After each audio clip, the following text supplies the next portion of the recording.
হুজুর ওয়াজ করবেন কিন্তু কোনো স্লোগান চলবে না, তাহলে নামাজ পড়ো, তাকবীর দিও না। হ্যাঁ নাকি? ওর যুক্তিতে এই কথাও তো আসে, নামাজ কি তাকবীর ছাড়া হয়? তাকবীর দেওয়া কি নামাজে? তাকবীর দেওয়া কি ফরজ? তাকবীর ছাড়া নামাজ হবে নাকি? আল্লাহু আকবার না বললে তো নামাজই হবে না। সম্মানিত ভাইয়েরা, তাহলে তাকবীর নামাজে দরকার আছে না নাই?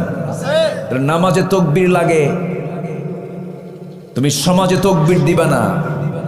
নামাজে তাকবীর মানবা, সমাজে তাকবীর মানবা না, তোমার ঈমান আছে না গেছে? তাকবীর দেওয়া কার হক? আসতে বলবেন না, কার হক? আল্লাহর হক। সম্মানিত ভাইয়েরা, তাকবীর শুনলে অনেকের গা জ্বলে। কেন জানেন? এর কারণ হলো